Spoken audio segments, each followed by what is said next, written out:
Major support for these programs is provided by Bank of America Merrill Lynch and Perfect Building Maintenance, New York Community Bank, Kilroy Architectural Windows, New York's Window Company, Greenberg Traurig, LLP, M&T Bank, Chase Commercial Term Lending, Chelsea Lighting.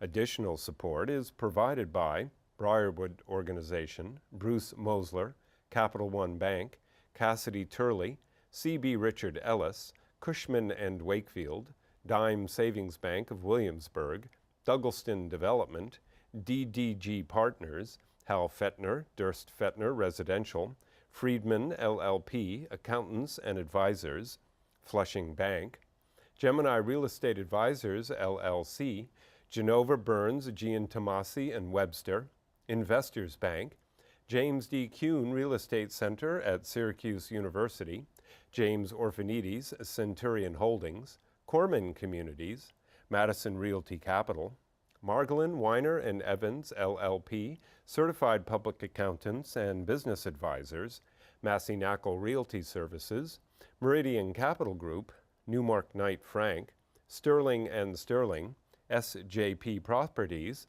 Stonehenge Partners, the Wickoff Group, Urban American, and Ackman Ziff Real Estate, Aerial Property Advisors, Eastern Consolidated, Essex Capital Partners, Goldman Properties, Moynihan Group, Muss Development, RAL Development Services, the Spandrel Group, LLC, Rosewood Realty Group, Terra CRG, Triangle Equities.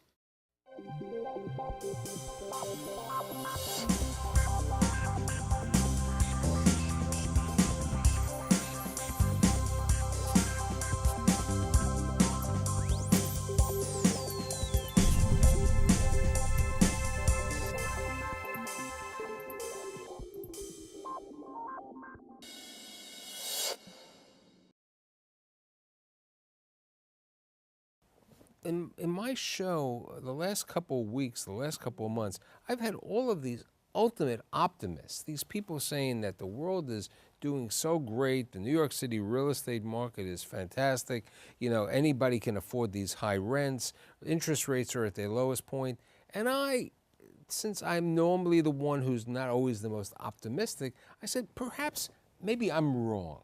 And I'm going to bring together four friends, four individuals who really are going to talk a little bit about real estate. They're going to talk about the business economy. They're going to see how they really look at the market today.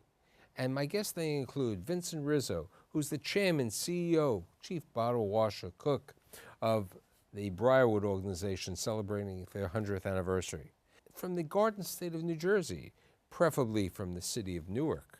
My good friend, Angelo Genova, who is the managing partner and chairman of Genova, Burns, Giantomasi, and Webster. From Long Island, but not really from Long Island, from everywhere.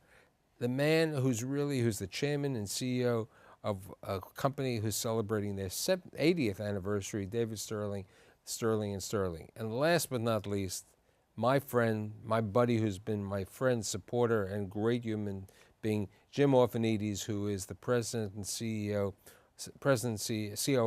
of Centurion Holdings. So you are like me most of the time. How do you really look at the economy? How do you look at the world, Brother Jim? Are we talking about how I'm doing or how other people might be doing? We're all, you know what? We're all sitting on this side of the grass. We're all okay. We're all doing fine. Okay, we're all fine. I'm talking to you about how do you see it? I mean, you've been involved with lots of businesses. You're even involved with the Broadway market, and you're involved with a lot of things. How do you see this? And you see people come to you all the time. Well, Michael, let me start by saying, first of all, thank you for having me back.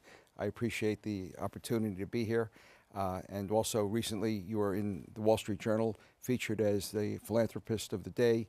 And that was a major thing, and I want to compliment you on that and all the good works you do. Here. So that's important to be recognized. That was on the Monday Journal article, so that would be July 9, so everybody can look it up. Second, let me just say my personal feeling about the economy is one that the American people, and I can't speak for the whole country, but I can at least speak for what I've seen and observed. I see it in the grocery store, I see it at the gas station pumps, I see it in every restaurant and any place else I go. there's a lot of us that are able to not have to worry as much as the next person about where the next dollar is coming from, or can they afford this, can they afford that. But when I go to certain places like a grocery store line, I see people counting, I see people measuring what they have, doing the basics. Whether they have a credit card that's a food stamp card or not, they're still paying close attention. At the gas station, I've seen people fill up their car with $5 for worth of gas. That's somebody that's going to and from work. So you tell me, is that a sign of abundance? Is that a sign of things being so great and things being so good? 4 years later, the American people have been slogging it out in this recession. And as far as I can tell, no matter what happens in November, this recession is going to continue for quite some time to come. We're not done. And part of it is tied to our great love, the real estate industry that you and I both love and appreciate. It's done very well for us. But without the real estate industry being righted, I don't think the recession will end anyway. I mean, David, prior to the show, was talking about his daughter who's going to law school and an apartment, and he was talking about business. David, you have clients from around the country, so it's not only the New York market. How do you see your clients? Because you were saying that everybody seemed pretty happy and business was a little better. I wouldn't say everybody seems happy. Everybody says that business is doing better and better. We see, we measure sales and payrolls for our clients because that's how the premiums are determined. And sales are definitely up across the board, across almost all industries that I insure. And we've seen that going on now for over a year. That phenomenon has been happening. I wouldn't say the same about payrolls. And in fact, I do have a number of clients who have made the comment that their sales are up, but they don't have to hire additional people in order to be able to handle those sales. So we definitely see on the ground level a lot of businesses improving. Now, what I said to all four of you before in the green room was the story about, the second quarter numbers in the office leasing in New York City came out. And leasing was pretty good, but the majority of the leases were renewals. You had companies renewing for space. And why were they renewing? Because this way, when you move, you have to pick up, you have to relocate everything. It's much easier to stay in your building. So that was one point about the situation. The second point that came out is besides renewals, tenants were taking less space.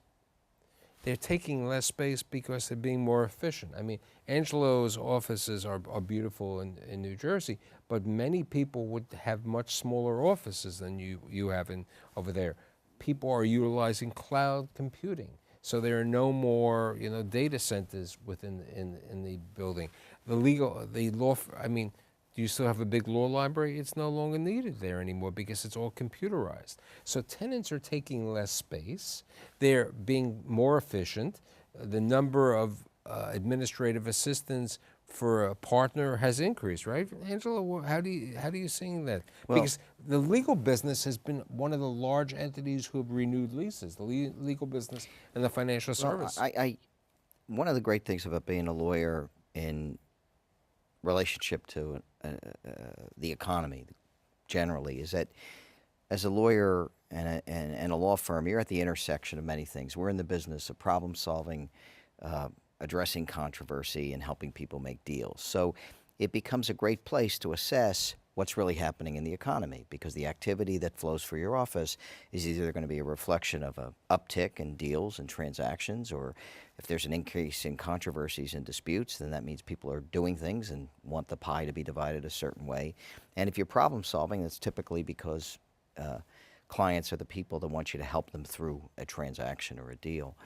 And in my observation, whether it's in my own business as a service business or in watching others, is that I used the term when we were talking earlier, mixed.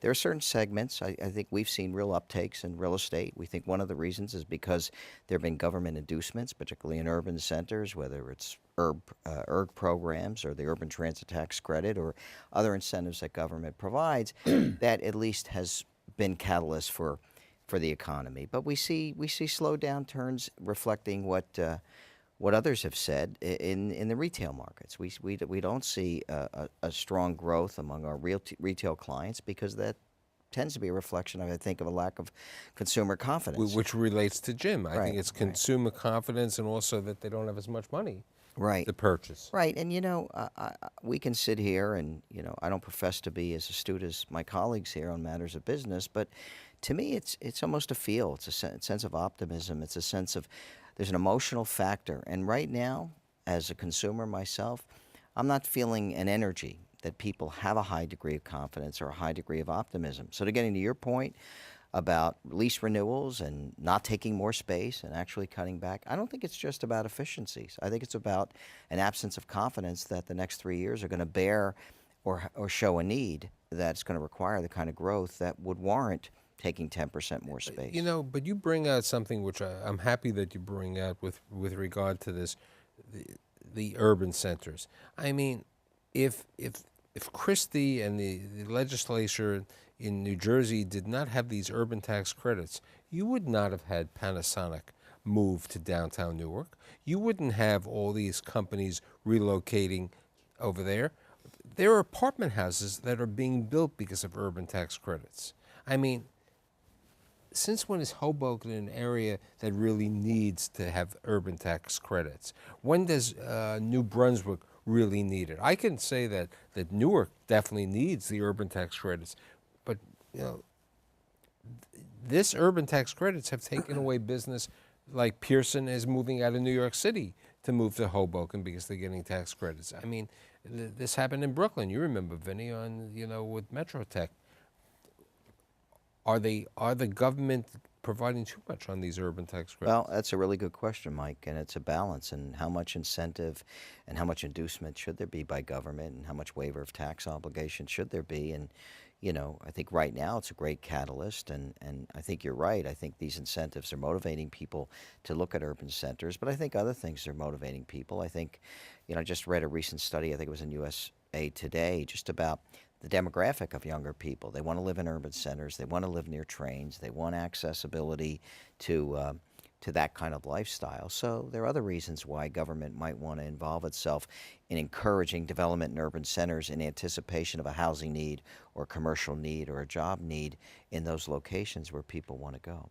Now, it's interesting because Vinny, who has built, I said the company's 100 years old. I didn't say you were 100 years old. Almost. Okay. But you've been around over there after you were born on the kitchen table in Corona. You can watch that on Building New York. YouTube? Is that on YouTube? It's on YouTube. Let's talk about incentives over here. Now, the West Side, when you built over the West Side, the 421As, we don't have those incentives today, Vinny. How do builders today, which relates partially to Jim in my comment, how do builders build apartments if they don't have any tax incentives? Well, it's a very good question, and the incentives that were given by municipal government, New York City, over the last 30 some odd years, there are very few of those incentives around today. The basic feeder for a lot of the construction that went on in New York City over the last 20 years was all the properties that the city of New York owned. Right, and they gave it away, to our friends. There was that, I forgot the program that it had. There was a program, the New Hop or something like that. New Hop is the rental program. Right, the rental program. But with Jeff Levine on 116th Street, they gave them the vacant space. You put retail, and then you put office in. These were great these condo co-op. He had condos on that site, and they had tax abatement. But if we don't have tax incentives, how do we build in New York City? It's very difficult. It's extremely difficult, and as you know, we do a lot of our work is affordable work, and that affordable work is fed by the incentives and the subsidies given by the city and state government, and that has been slowly drying up, and therefore the affordable end of it is slowing down. Now, but this relates to my subject, and Jim knows this. I try every 2 months or whenever, when I do a 10-10 wins report, I specifically want to do a report talking about the opportunity to win the lottery, to win an affordable apartment. People are paying outrageous rents. We have working people who need to find apartments. They can't afford to live in New York City. They can't afford in Manhattan, That's true. right? Manhattan, they can't afford to live. Brooklyn, downtown Brooklyn, is becoming outpriced also. The outer boroughs are becoming The out of the expensive also. boroughs, okay. Maybe you can go to the Bronx, up to certain areas, but Queens, I mean, so, you know, but we need, the fireman needs a place, the school teacher needs a place. You need the situation. I mean, I was in Williamsburg 2 weeks ago, and I still remember I passed Schaefer's Crossing, 14,000 applications for 300 apartments. I mean, you know, Were these affordable, Michael? these were affordable. That's a lot. Wow. Listen, they're having the same ratio on expensive apartments in Manhattan at the current time. Yeah. It's crazy, and you know, you speak to the landlords, the rents are going up really every month, every time an apartment. I mean, comes due. today a survey came out, $3,115 was the average rent for a Manhattan apartment. How much do you have to make?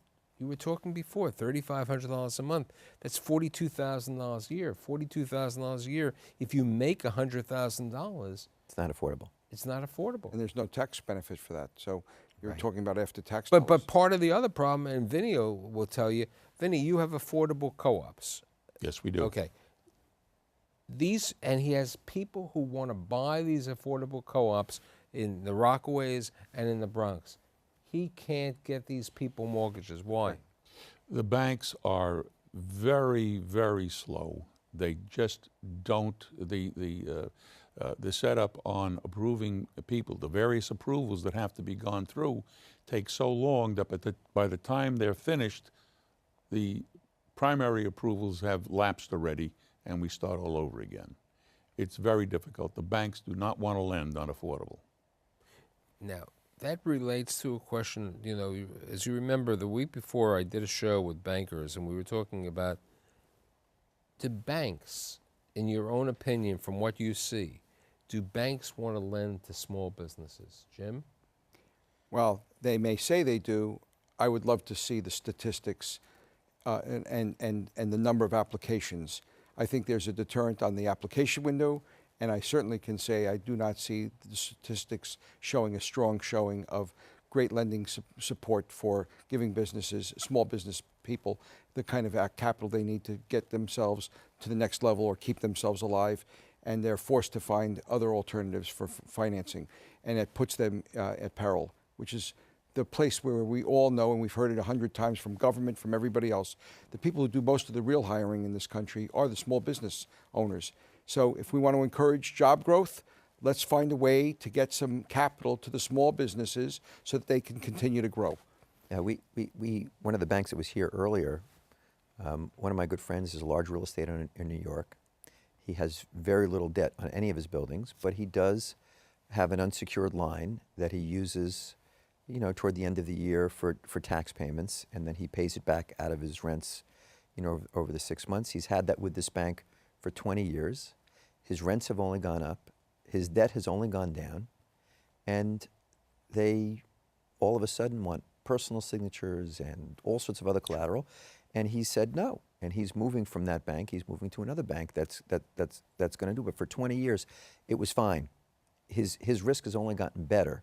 So what's happening, and I know that my own dealings with one of the large New York banks, as a small business, you know, we're an insurance operation. We don't have, you know, tangible collateral. Our accounts Right, it's are your the value. people, it's your Right. accounts. But And you said something, you know, you talked about, you know, the selection, and there is a distinction between some banks, and I work with a lot of banks, and I'm not cautious in indicating that I think that the regional banks, places like Investors or even Valley, a new emerging bank in the region, Mercantile, they tend to still be resorting back to what I call the character banker. They have their underwriting requirements, they have their regulatory requirements, but they're still making fundamental judgments about people.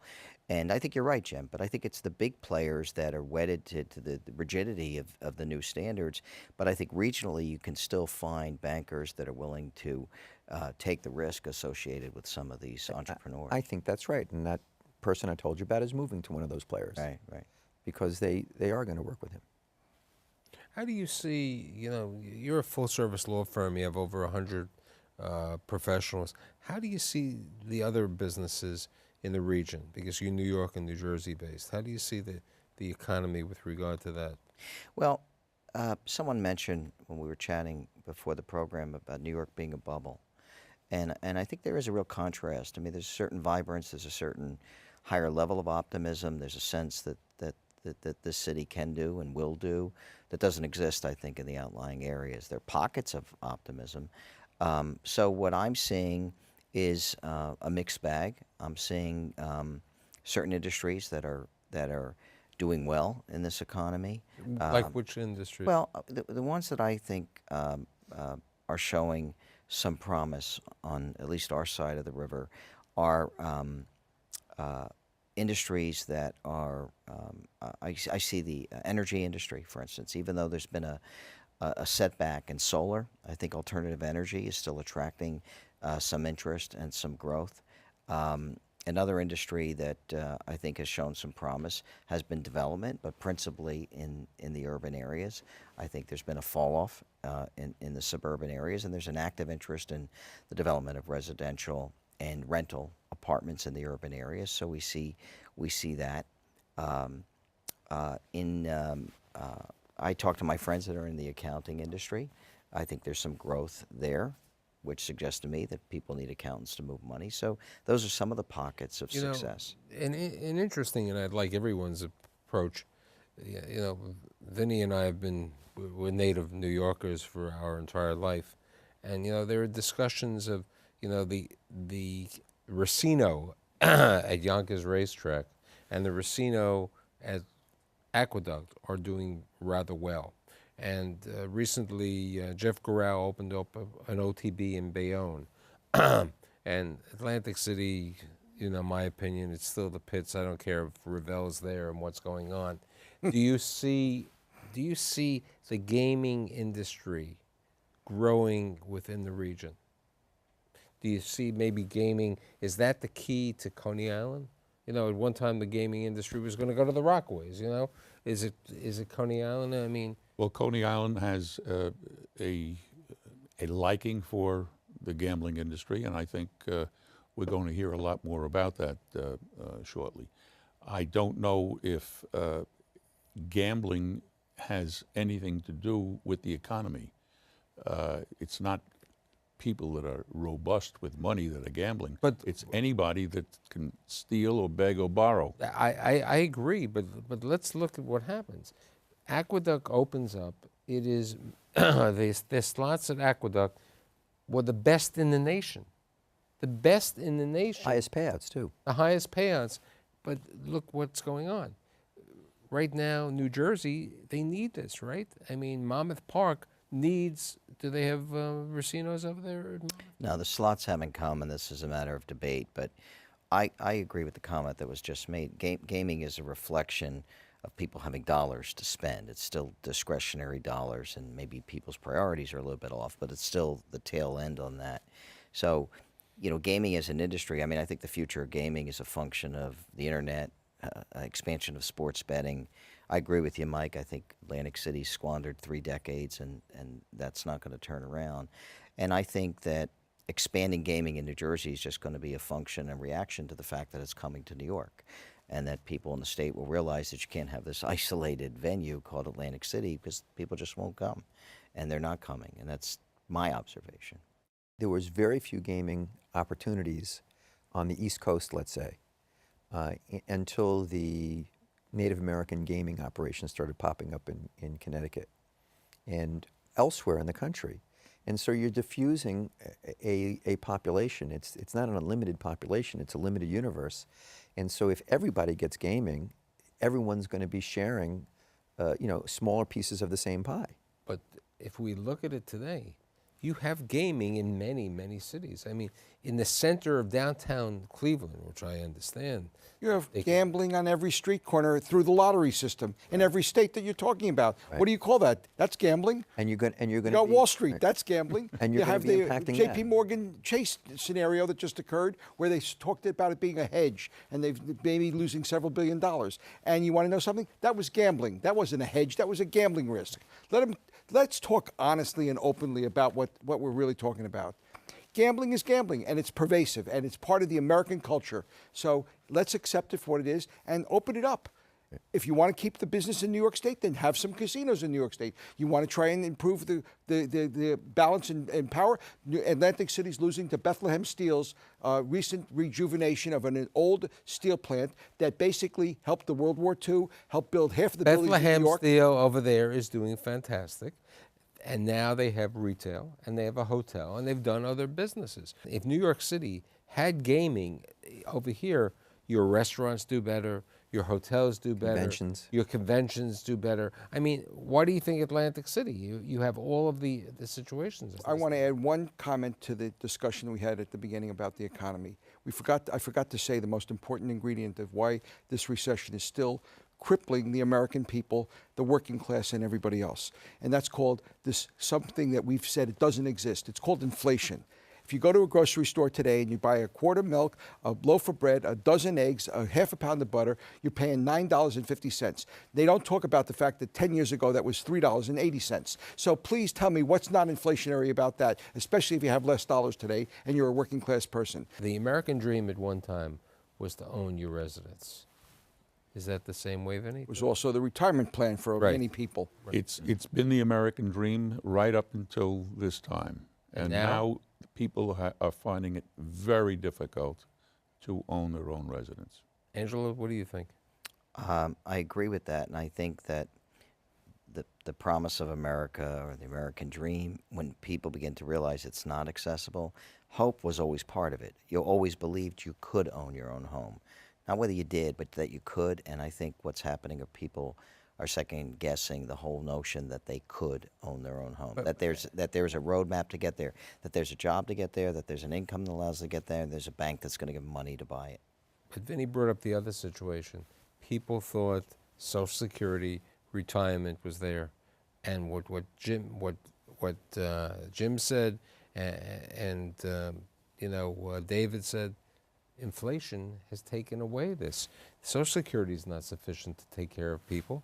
Retirement benefits aren't there anymore. And as I brought up on a show recently, try to find a doctor who's going to accept your insurance plan. All over. It's probably going to even get harder with the new healthcare situation of what's happening. So, while certain people say, happy days are here again, I'm really, it's nice, but New York City is like a separate center of the universe. I mean, It's crazy. The prices for real estate are crazy. People can't afford the rents. We were talking before, is it a bubble? Is it not a bubble? I think that you're right, Mike. These are all clouds on the horizon. so perhaps in the fall or in the winter of 2012, you will all return and we will see how it is. And we'll do it right after the election. I'd like to thank my friend Vinny Riso, Angelo Genova, David Sterling, and Jim Orphanides. See you next week.